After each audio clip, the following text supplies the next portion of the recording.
Hello, welcome back to Cracking the Cryptic, and today is the first of the month and we have got out a new patron reward. Do check it out, put out more flags. That is our patron reward, 7 puzzles based on flags. You can play them without the colour backgrounds where they apply, so do check that out. It's explained in the document. Have a look at our Patreon site, and yeah, it's out there now, and we're pleased with it. Give it a go. Tell us what you think about it, and try and win the competition and get to solve collaboratively with Simon.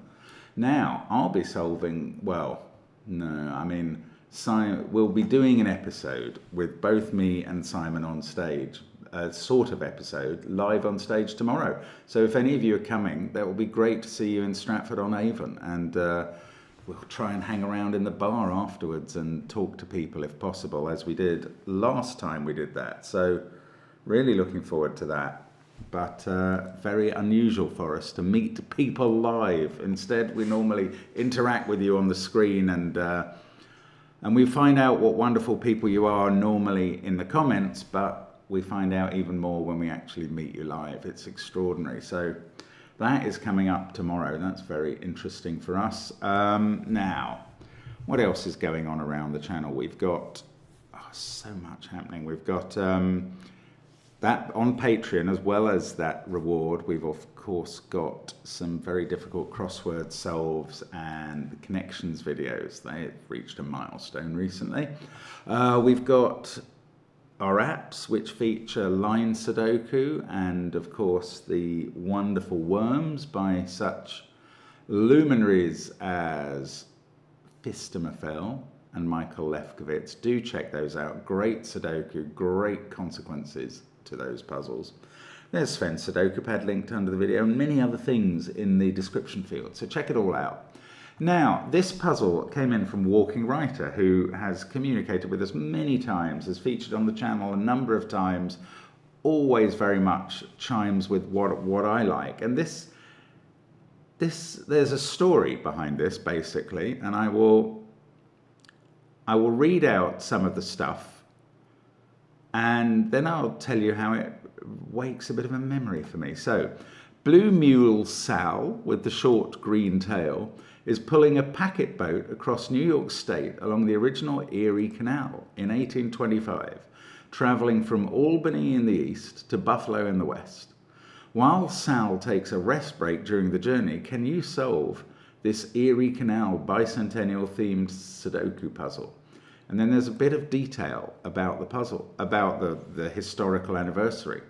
The original Erie Canal in New York State was completed this week in 1825, connecting the Hudson River near Albany in the east to Lake Erie near Buffalo in the west.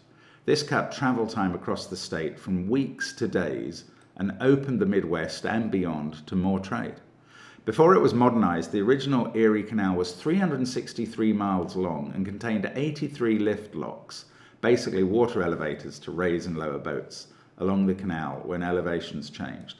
New York State is celebrating the 200th anniversary of the canal's completion with many events throughout 2025. The title of Walking Writer's puzzle and the mule's name Sal come from the 1912 folk song Low Bridge, Everybody Down by Thomas S. Allen, though some of the song's lyrics have varied over time. And that's where my memory comes into play, because when I was growing up 50 plus years ago, my family had a book of folk songs, 100 folk songs, and I realise now that those folk songs were very heavily America biased, so I imagine it was an American book. Goodness knows how the Goodliffe family had that book. It had piano music for all the tunes, and we used it, well, I mean, I didn't learn the piano, but even I could sort of follow along and pick out the odd tune. But I remember it must have been American-based. It had tunes like Shenandoah and Clementine and the Swanee River in it. And they just wouldn't have been in a British or European-based folk song book. Now, there were many other folk songs, some of them clearly British, like Widdicombe Fair and Parsley, Sage, Rosemary and Thyme. So It was an absolute classic. Somebody in my family must still have it. I want to get a look at that. Anyway, I remember that book had this song in it. I remember the mule named Sal and From Albany to Buffalo. And I think I'd heard, because of that book and that tune, I'd heard of the Erie Canal before I ever knew that Erie was a lake. And before I knew that it would appear in every other New York Times crossword ever, which is not quite true, but feels like it sometimes. I mean, it's fascinating. You know, I'd heard of Albany and Buffalo from across the pond. I don't know. Maybe it's not that fascinating. It's a bit fascinating to me. Anyway, enough reminiscing. And I can't sing the tune. I can't sing the words, and I don't remember the tune, but you can look them up. Now, let's do the rules. Normal Sudoku rules apply. 1 to 9 in every row, column, and 3 by 3 box. Box borders divide the blue line, the mule, into segments whose values have an equal sum n. Consecutive digits or adjacent digits along the orange line have a difference of at least 4. And along the green line, they have a difference of at least 5. Cells connected by a black dot, there's only one, the mule's eye, have a 1 to 2 ratio, so one's double the other. Not all black dots are shown. Cells with a grey circle must contain an odd digit, and that's it. And of course, we get 1825, the year of, oh, and is it the mileage? What was the mileage? Yeah, 363 miles long, 83 lift locks. What's the 2? Oh, 200. This is saying 200, of course, 200 years. Now, it's also the 200th anniversary last month of steam travel. The engine created by the Stephenson brothers, George Stephenson in particular. No, maybe George was the driver. Anyway, that is 200 years old. And I saw another 200-year anniversary. That was in another crossword I did, The Listener. Was it? Yes, the 200th anniversary of Johann Strauss Jr., the more prolific of the Johann Strausses. There you go. So, not just the Erie Canal, but also the Blue Danube, another waterway to commemorate. Stop waffling, Mark. I'm sorry if you've had to sit through this and bear with the effluvia coming out of my brain, but I'm going to start the puzzle now. Give it a try yourself on that first link of the video. Let's get cracking. So, where do we start? Well, what we know about green lines is they don't contain the number 5. They therefore alternate between higher than 5 and lower than 5. And 4 and 6 can't be placed in certain places where two neighbours see each other. So I'm just going to bother to shade this one in 2 colours.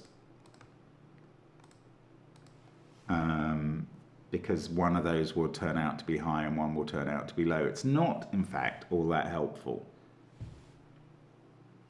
The orange line doesn't necessarily alternate in quite the same fashion because 5 can get on it and disrupt the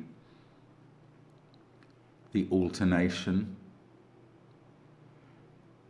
So we may have to begin with the blue line, which is a surprise. The lengths of the regions here are 2, 2, 2, and 4. We know a bit about the 4 in that it's got a black dot on it that doesn't contain a 2. Oh, it also doesn't contain a 3 by Sudoku, so that black dot is 4 and 8. Right. Now this line is approaching a big number. Yes, here is the point. So let's not use orange. Let's use bright green and red, or yellow and red. Now, these 2 pairs cannot contain exactly the same 2 digits because those 2 digits are looking at that cell. And that rules out the line from adding up, or the n on the line, the segment sum, from adding up to 17 or 16. Because that would need 9, 8 here, 17, and then a 9 or 8 here. I mean, obviously that spoils it as well, but it also stops it being 16. However, the minimum we've now got to in box 3 is 15, so that must be the line sum. So here we get 4, 8 plus 1, 2, that's 15. All of the 2 cell segments are either 8, 7 or 9, 6. This one sees an 8 on that pair, so it's 9, 6. This sees an 8 in the box, so it's 9, 6. This now can't be 9, 6 because it has to be different, so it's 8, 7. And there we go. We've attacked the mule. I mean, that sounds very savage. We've got a lot done there. 4, 8, 2, 1 have gone in the box. That's not that helpful. Try this column. 4, 8, 6, 9, 2 have gone in the column. 1, 3, 5, 7 still to place. The 1 is either there or there. It can't be here because of the 1, 2 pair. I don't know what that does. Right, let's do Sudoku. There's a 2 in one of those cells. Oh, that we've got this green tail as well. That's going to make this low. 7. 7 has to be in one of these cells in box 2, and then in one of these 2 in box 8 because of the 8 that appears here. Now, if 7 was there, these pink cells would be a 1 and a 2.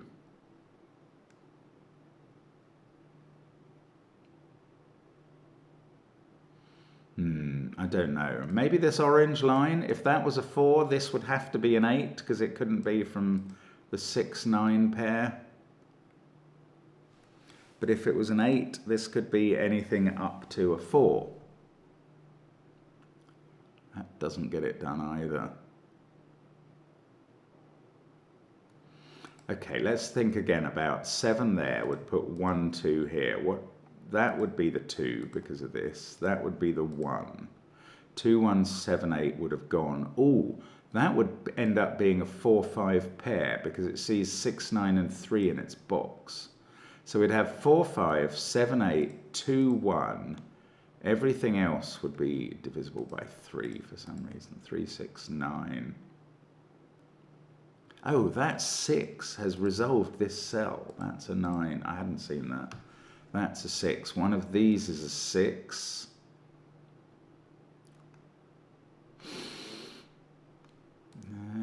Eight is in one of these 2 because of the 8 up here and the 8 there. And now 8s are an X-wing. That's going to use up the 2 8s in rows 4 and 5. And the 8 in row 6 has to be over in box 4. There's a 3 somewhere here from the givens. There's a 3 somewhere here from the givens. 8, 3, 6, 9, 2, 7. This is already from 1, 4 or 5. I haven't really considered these odd digits yet. I don't know. Oh, this digit. If this was high, it sees 7, 8 and 6. Either that's a 9 or this is 6 or 9. One of them must be high. Oh, these can't both be high because we've had 3 high digits in this column. Ah, interesting. So there we go. These are now low, and I'm going to change their color to blue. These are high, and I'm going to change the color to orange. And this one, well, it doesn't have to be 7. It's 6, 7, or 9. This is low. This can't be a 4 in its position, because both those would be 9s. So that's 2 or 3. This one is also low, but has a bit more variability. Could even be a 4. I actually think that could be a 4.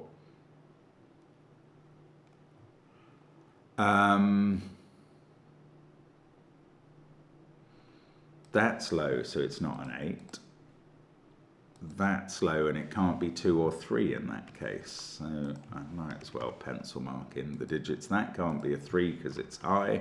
This one is high. Ah, that sees 6 and 7, 8. That's the one that is a 9, which doesn't actually resolve much else. This can't be 6 because it's not touching a 1. So that's 7 or 8. Oh, it's not 7 because we pencil marked 7 up here. So that's 8. Then there's an 8 in one of these cells. There's, what else is 8?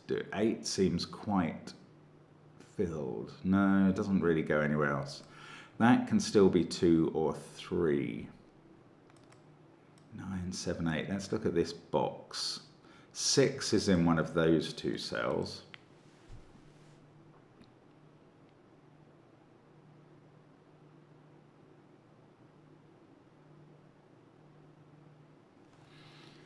Okay, I'm going back to this column, but nothing has really changed there, so that was pointless.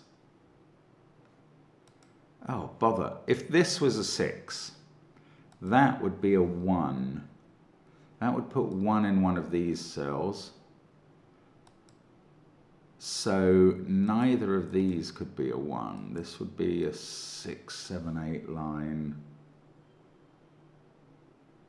This can't be a 6 because it sees two neighbours that, or it has two neighbours that see each other. So that is 7 or 9. Now, if that was a 9, again we'd be back to this position where this has to be a 7. 2, 1, 7, 8, 6. 4, 5 there, and 3, 9 here. But that started with that being a 9, not with this being a 7.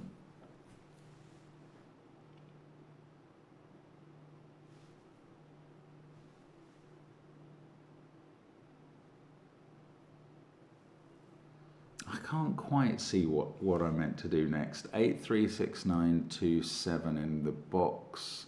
Oh, this column, let's have a look at this. 8 and 3 there, 1 here, 7 down here. 9, well, it's in one of these cells. These are from 2, 4, 5, 6. That's all they can be.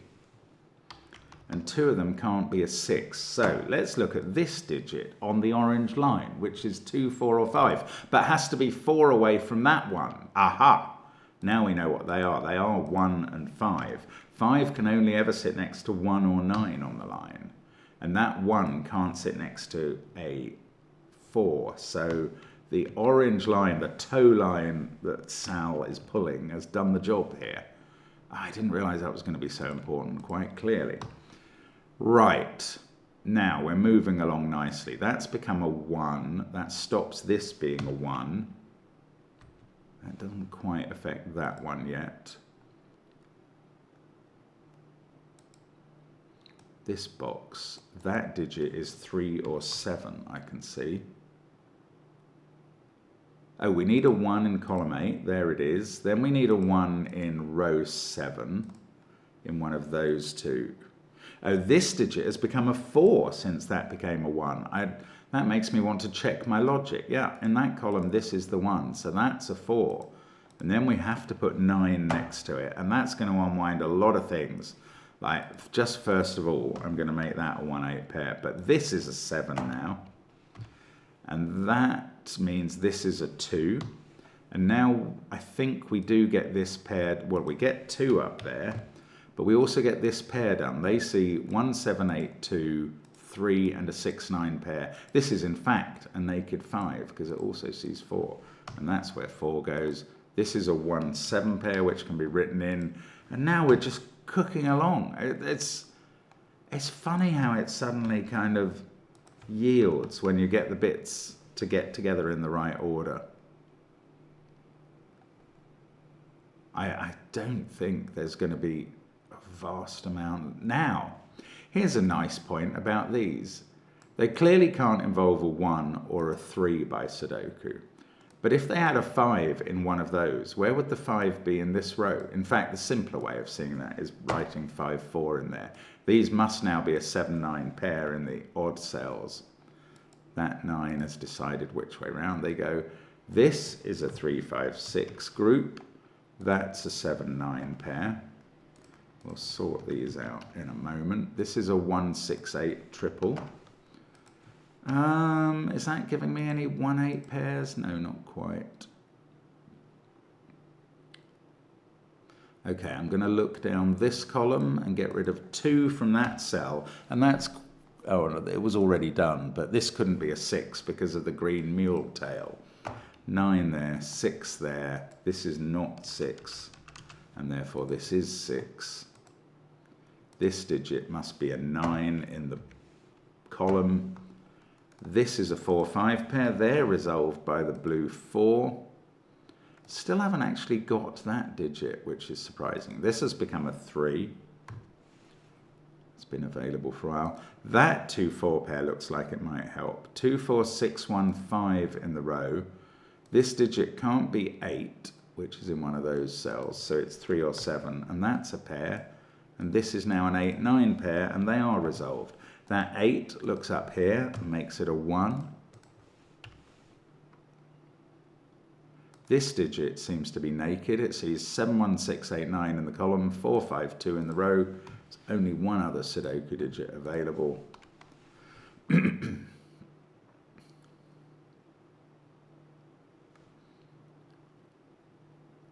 One of these is a 5. I mean, there must be a lot of Sudoku that if I just spot it, it will fill straight in. Let's look at this box. 3, 7, 5, 6, 1, 9. 2, 4, 8 to go. So that is, it sees 2, and we know that, oh, it sees that 8. 4 there. This is an 8-2 pair. In the column 8, 2, 5, 1, I thought, yes, we can place 4 in this final column down here. And this sees 9 and 7, so that's 3 or 6. That forms a pair in the column. So this digit is 7 and the other one is 9. That's going to fix a few things too. This can't be 3 now. This 3, 6 pair means we must know what this is. It's 5, and that's useful at the top. 6, we get a 3 in the corner. That's 3 in the corner. That's 3 in the spot. Light, losing its religion. And we're filling in digits. Oh, and it's all gone wrong here. Okay, I did something wrong. I can't put 9 or 6 there. I've put 2, it wasn't 3 in the corner somehow.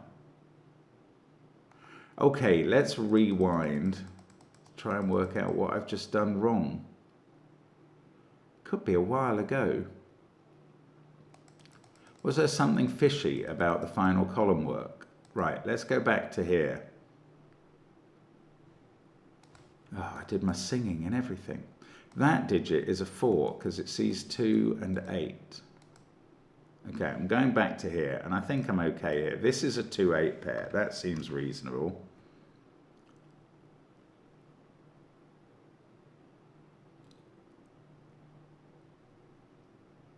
In this row, that digit has to be 3 or 6, and that's 5.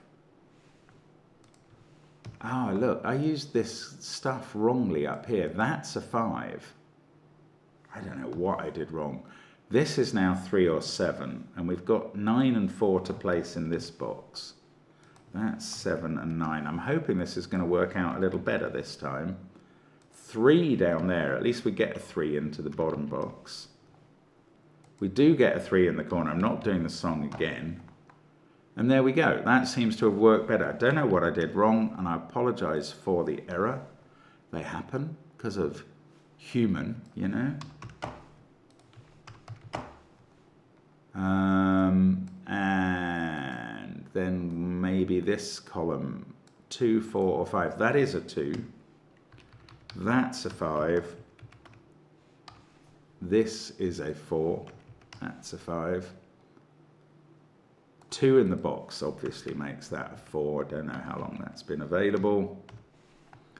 Still tapping the wrong digits every now and then by mistake. Right, 1, 5, 7. 7 there, 5 there, 1 there. 8 and a 1.